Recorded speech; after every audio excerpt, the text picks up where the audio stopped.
Welcome back to Jedi Enclave. I'm Daniel. I'm Chris. And we're two lonely nerds, and we're so lonely we're talking about Star Wars news. I mean, is there anything better to talk about? No. So who really is the lonely nerd? Us or the people listening to this? Take that, everyone else. Yeah. This is a great time to ask for a like on our video. Oh, yeah. Now that we just insulted everybody. We love you guys. We really do. You're the whole reason we do this. So, like the video, sub to our channel, comment. We like talking to other Star Wars nerds. It's like the best thing we do. So I figured today we'll talk a little bit about a couple pieces of news that have come out this week. All of them by themselves, not huge, but very exciting. So we're going to throw them all into one thing. The first one, and this is the one that really titillated my Star Wars lady parts, was a stunning cover for a comic book that's coming out in January by Charles Soule called Kylo Ren. I'm pretty sure Marvel's producing this. I believe Marvel publishes all the Star Wars comics now, yes. Yeah. We'll put the image up and we'll leave it there for quite a while because it is beautiful to look at. And it is Luke Skywalker and young Ben Solo, in fighting stances guarding each other. Back to back. More or less, yeah. Surrounded by what we know now as the Knights of Ren. And this isn't Ben Solo with the Knights of Ren attacking Luke Skywalker. This is Luke and Ben fighting the Knights of Ren. And this gives us a whole bunch of information. Oh, yeah, absolutely. For one thing, it means that the Knights of Ren existed far before Ben Solo was Kylo Ren. Yeah, and I've got a theory. I've got a little bit of a theory about that too. I want to read the. They gave a little bit of a a teaser. I believe the term in the business is solicit. Yeah. So let me read you real quick what they wrote. With the new Jedi school in ruins and fellow students hot on his trail for the murder of their master, Ben Solo flees to the only friend he has left in the galaxy, a man named Snoke. Dun dun dun! But Snoke has plans for Ben, and ideas about the Force that are as dangerous as they are intriguing for the troubled young Jedi. If Ben wishes to truly be free, the answers might lie with the dark side, and with the Knights of Ren. But it won't be the first time he's tangled with the Knights. In the past, Jedi Master Luke Skywalker journeys to the unknown regions and brings young Ben along for this mission.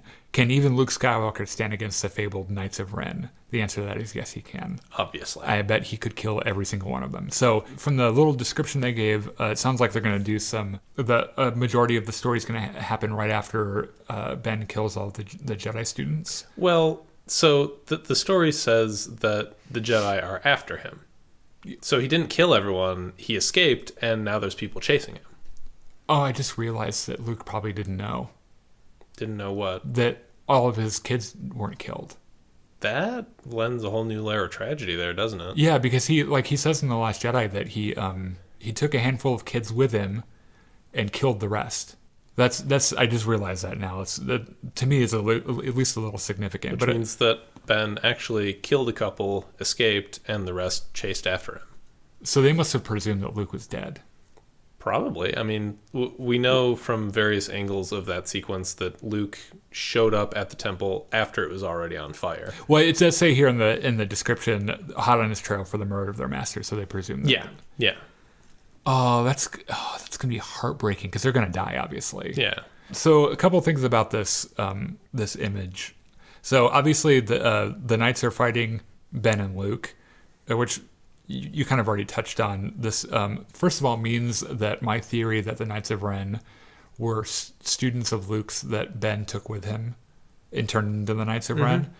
So that's not possible now. Out of the Knights of Ren, only one of them has a lightsaber.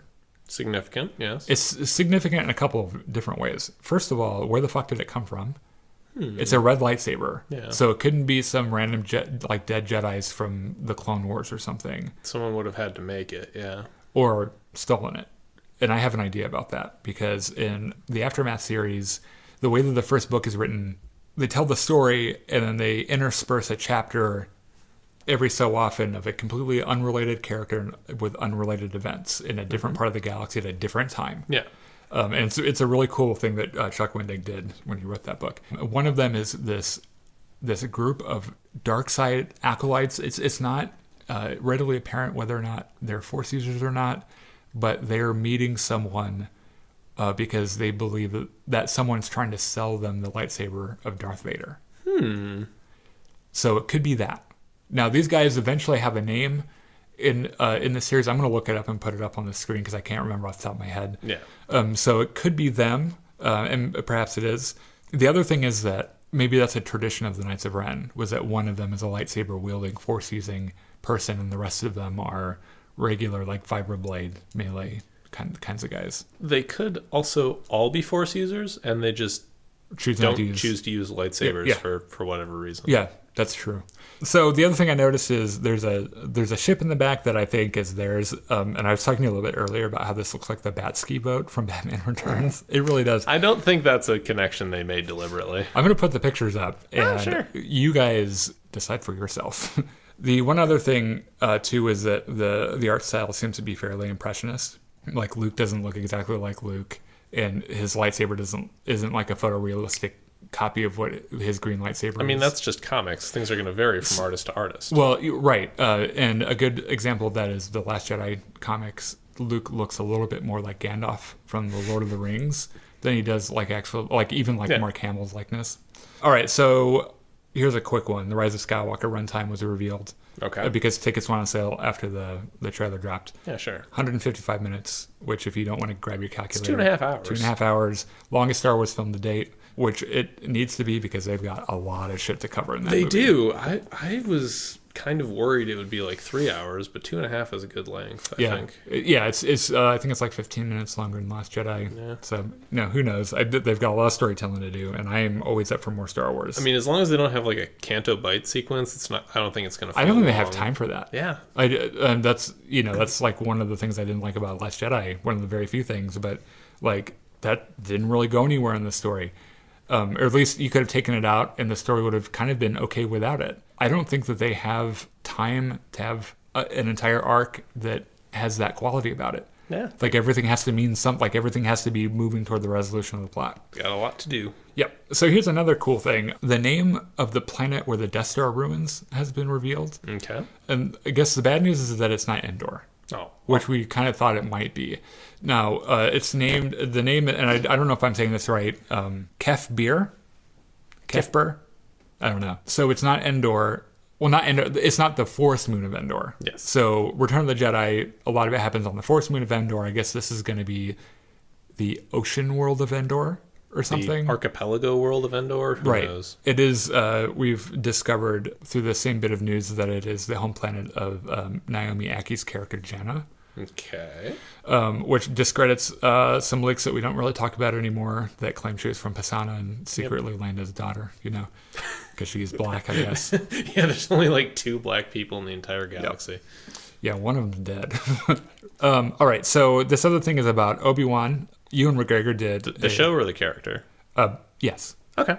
Ewan McGregor did an interview with Men's Journal, which didn't know that was a thing. Whatever.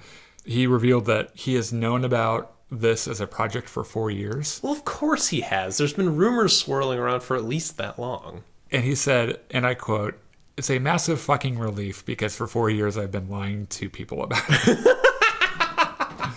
So, yeah. God bless you and McGregor. Yeah. So in his interview, he said he can't say anything, but then said the following things. Oh, yeah, of course. They're going to begin shooting in summer 2020. Okay. The show's going to be 6 one-hour episodes. And from what I could tell, that's it. So I don't know if it's a recurring thing or if it's like an anthology kind of... It sounds to me like they have a very definite story that they want to tell, and because it probably started out as a movie. Yeah, and this makes complete sense to me because we already know like the story before the show's beginning. We know how the story ends up, and we just have this stretch of time of like 20 years or so, which isn't much. Yeah, that we just don't know what's going on, and that's the place the show is going to run in. Also, we're really saturated with stories that are from that time period too. Yes. So it's like, what else do you need to know that happened then? Like the Empire's doing well, the Jedi are doing poorly, and then Luke comes along, He mentioned that Obi-Wan's emotional state with the Jedi Order going up in flames is kind of a big story beat, which you would expect. Yes.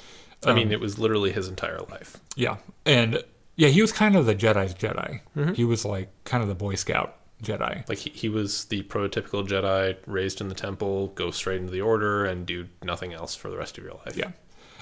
He said the following thing that kind of caught my interest a little bit. He said, I want to get closer and closer to how Obi-Wan felt while Alec Guinness was playing him.